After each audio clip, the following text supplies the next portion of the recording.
I think it's really important first that we also advocate for emergency housing.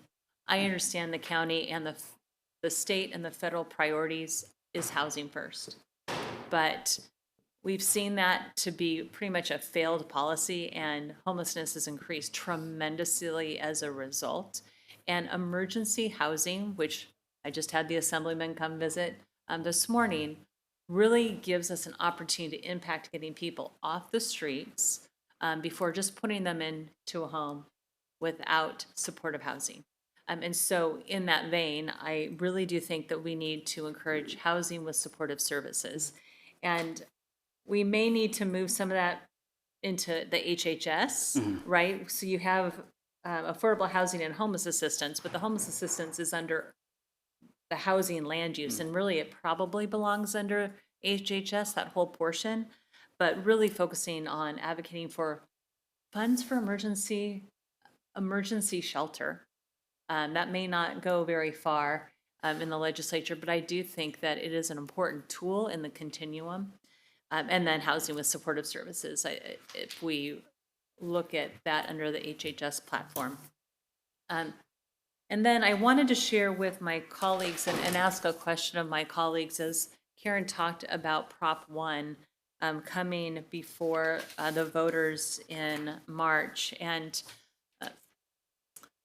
I'd like to have our board talk about whether or not we take a position on this bill. I sat with CSAC staff as they were negotiating at the last minute with the administration, and the administration really that it was more than a challenge. And I will tell you that counties throughout the state of California were not happy with the result.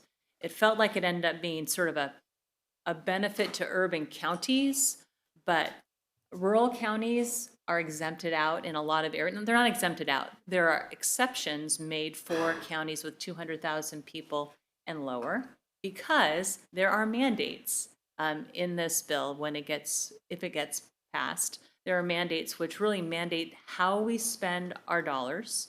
Right now, our county has funds from MSHA. We have been able to be really flexible in how we use those dollars, whether it's preventative mental health services, and we've been able to be flexible with behavioral health, substance abuse, housing. We've been able to move the pots around.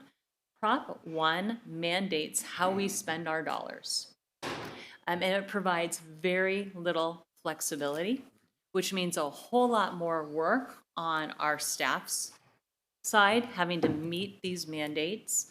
And then we probably will have to backfill dollars from our general fund to continue the good work that we are already doing as a county.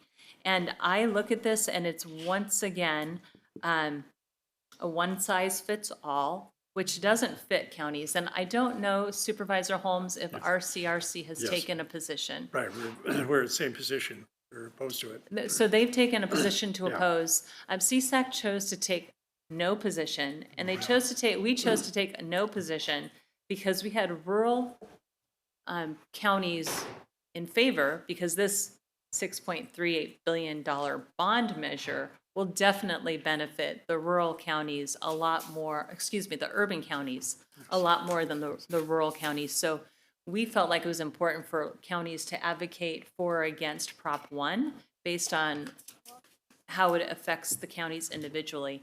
So I would really like for us to take a position to oppose the bill, but have a further conversation in January before the ballots Absolutely. go out. And I'm not sure what my colleagues think, but I think it's Yeah, worth a absolutely. conversation. Okay,